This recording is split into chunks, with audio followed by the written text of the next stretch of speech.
Assalamualaikum warahmatullahi wabarakatuh. Hello everyone. Welcome back on this English lesson videos with the Grammar Channel. Masih tetap dengan pembahasan English Grammar. Pembahasan kali ini kita akan membahas tentang adjective clause. Oke, apa sih adjective clause itu? Yaitu klausa yang berposisi sebagai adjektif. Adjektif sendiri adalah mendeskripsikan kata benda.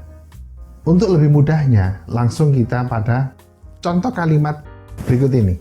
The student who sits next to me is from Bandung. Yang menjadi ide dalam kalimat ini atau topik di kalimat ini, dia juga sebagai subjek adalah the student. Sedangkan who sits next to me, nah inilah sebagai adjektif. Dia sebagai adjektif yang menerangkan kepada the student. Siswa yang duduk di samping saya. Biasanya dalam materi adjective clause itu sendiri, yaitu menggabungkan antara independent clause dengan dependent clause. Apa sih independent clause? Independent clause adalah kalimat yang bisa berdiri sendiri, sedangkan dependent clause adalah kalimat yang masih membutuhkan kalimat yang lain. Contohnya seperti ini.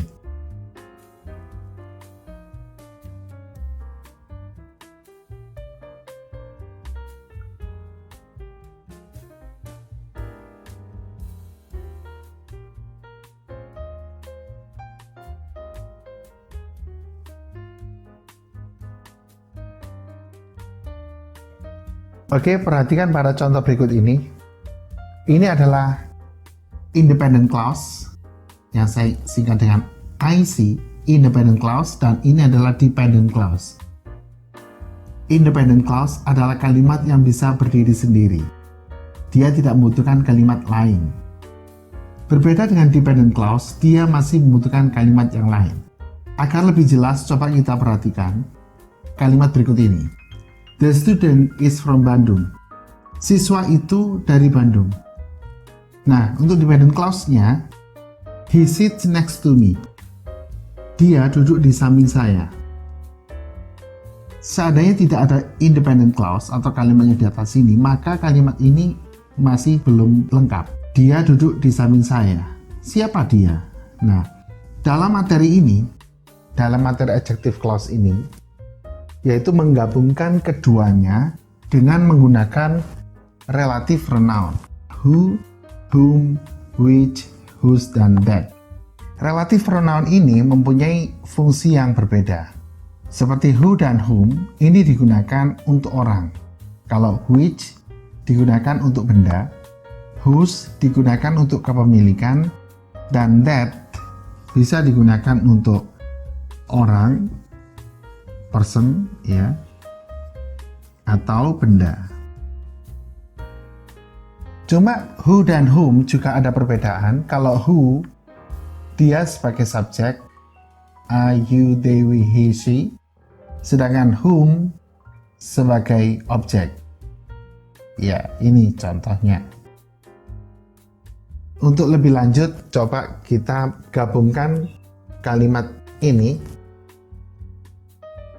dengan menggunakan relative pronoun. The student is from Bandung. Yang menjadi pembahasan dalam kalimat ini adalah the student. The student ini berhubungan dengan kalimat yang di bawah yang sebagai pronounnya yaitu antara he dan me. Maka yang lebih tepat adalah he. Dan he ini dia adalah sebagai subjek.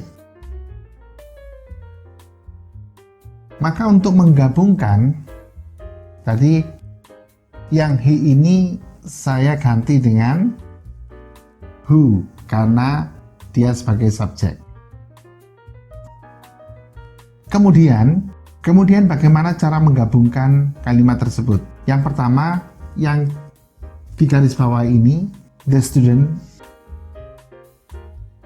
pertama, terus kemudian yang kedua adalah relative pronounnya. Ini yang kedua. Yang ketiga adalah yang satu kalimat dengan relative pronoun.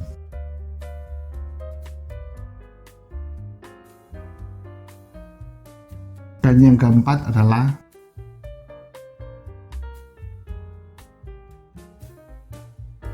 beginilah cara menggabungkan antara independent clause dengan dependent clause.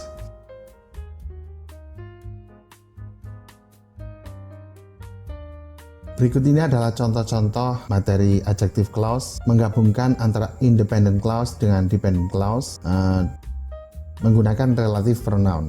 Ya. Nomor 1, kita cari yang dibahas, the taxi driver was good. Yang dibahas di kalimat ini adalah the taxi driver.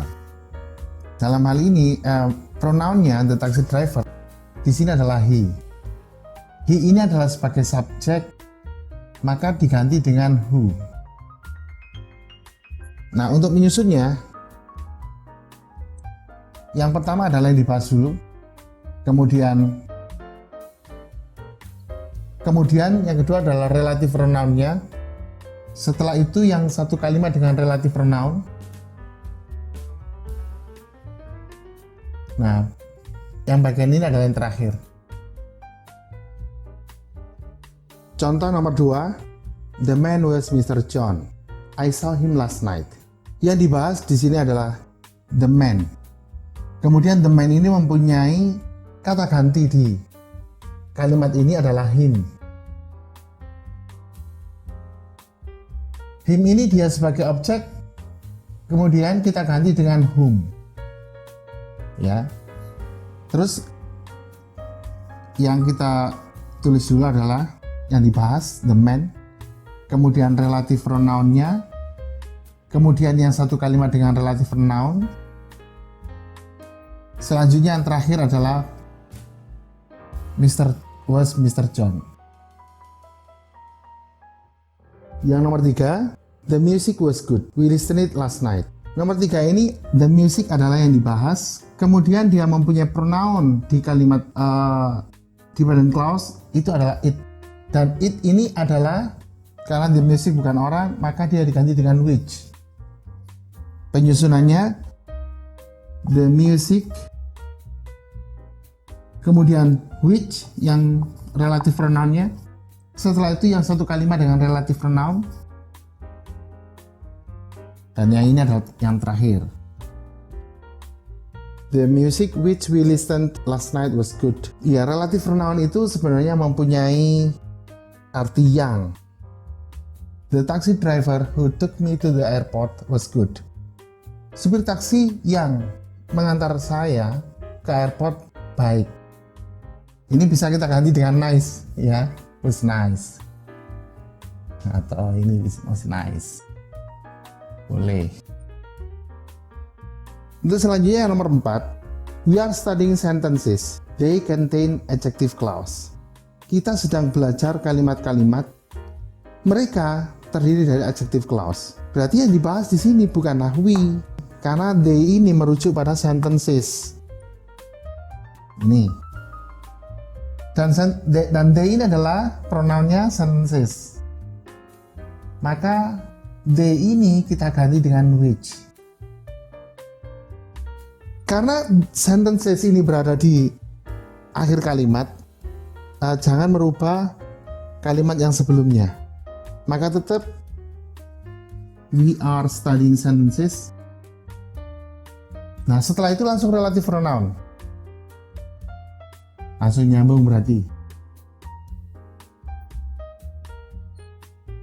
Kalau begini langsung nyambung. Soalnya yang dibahas ada di akhir kalimat, kemudian pronoun yang ada di awal kalimat.